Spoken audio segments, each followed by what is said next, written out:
Okay, guys, so welcome to this new section that I decided to call wrap ups. I know that it's not like my creation originally, but I just want to do this to talk to you about different movies and series I watch during the month. Let's start with April. April was packed with movies and series, some unforgettable and others quite the opposite. While some were released this month, others took me on a nostalgic trip to the past. Whatever the reason, I felt it was a great month for movies, and I want to share the movies and series I watched with you, including, of course, my rating and a general opinion of this. If you'd like to see more of these wrap ups, let me know in the comments. Remember to follow me in all my social networks, including Instagram, TikTok, and Letterboxd. And without further ado, let's start. Let's start with what I loved. I have to mention the absolute masterpiece Ryan Coogler dropped on us, Sinners. This movie completely surprised me in the best way. I wasn't expecting it at all. It included everything I love in films, with an absolute banger of a soundtrack by the incredibly versatile Ludwig Göransson, a composer you might also remember from another movie. Yes, I'm talking about Oppenheimer from Chris Nolan. Amazing movie, but that soundtrack I think is one of the things to highlight. I believe this film brought, I'm talking about Sinners, this film brought some freshness to the horror genre, which sometimes I feel is kind of worn out. And I truly believe that it will be remembered for its excellent cast and also for its very creative script. So it's still in cinemas, so go and indulge yourselves now. By the way, if you want to learn more and to know more about Kubler's style and common topics, you can go to my Instagram where you will find a complete post discussing common themes that are found in his movies and also, of course, the amount of movies that he has with Michael B. Jordan. So go ahead and don't forget to follow me as well.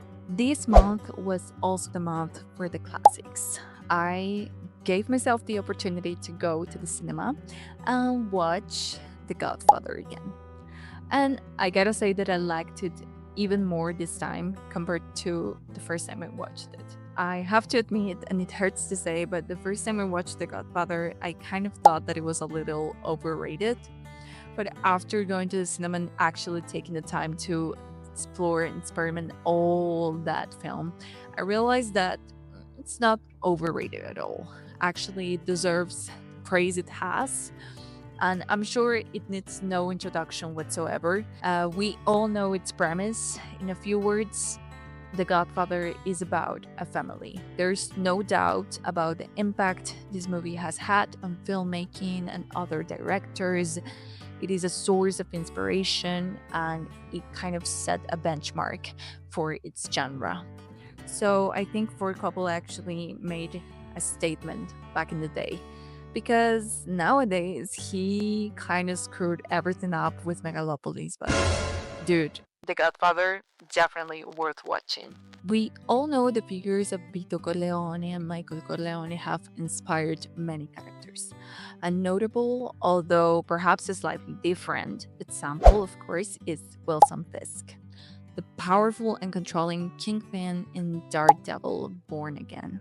So let's discuss it.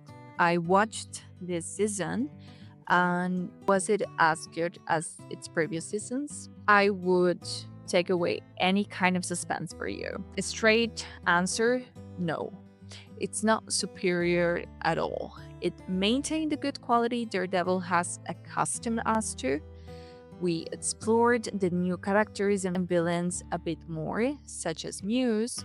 We had a good amount of legal drama and tension, which are key for Daredevil's success.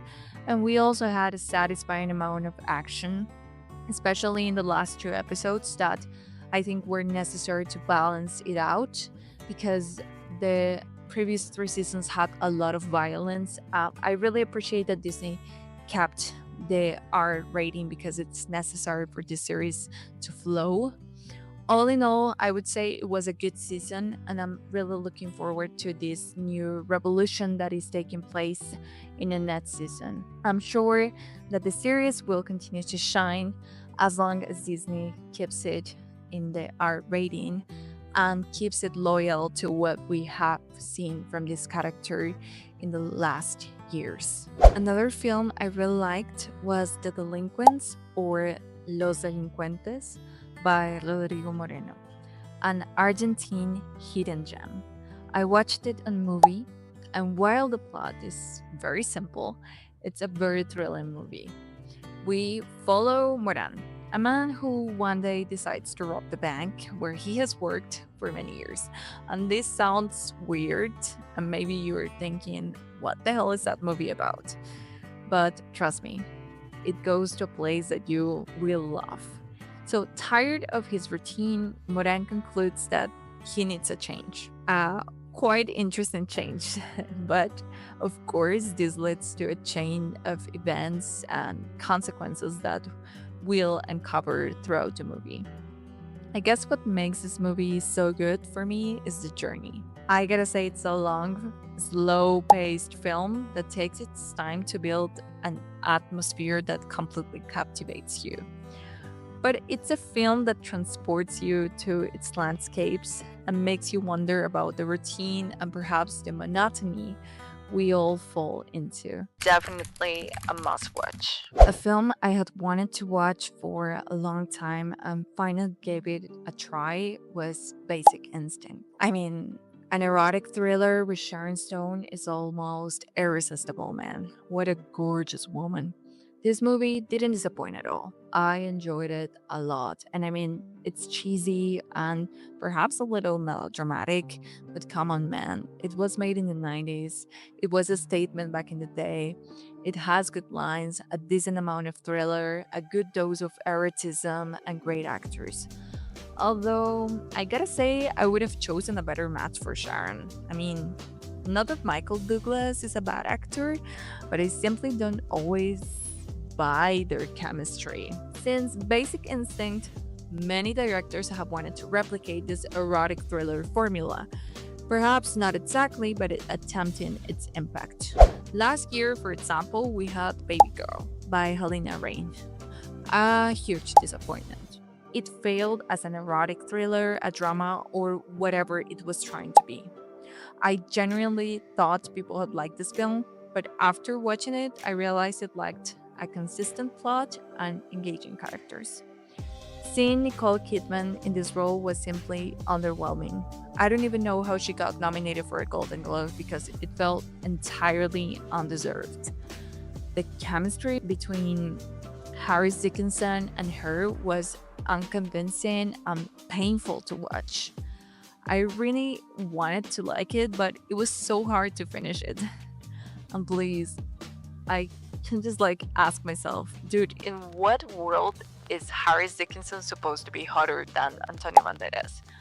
I'm not saying that Harris is ugly or not sexy, but come on, it's Antonio Banderas. I refuse to believe Antonio isn't a good lover. I mean, he was playing a theater director, so for me, it's not really compelling this kind of plot. It's hard to imagine him being bad at anything. Anyway, that's another story. Perhaps this movie could be improved by simply re-editing, like to make it more appealing and gripping, because that is one of the situations that prevents this movie from shining.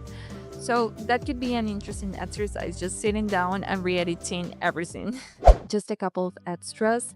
I also watched the Pink Floyd concert in Pompeii, but I mean, it's out of competition because it's simply beyond amazing, an experience that I recommend to anyone that can go and just watch it. Oh my god, it's just mystical. But yeah, out of competition because besides it's not like a movie itself, it's more like a documentary mixed with a concert thing, but amazing. And I also watched Thunderbolts, but this one will have its own dedicated video review, so just wait for it.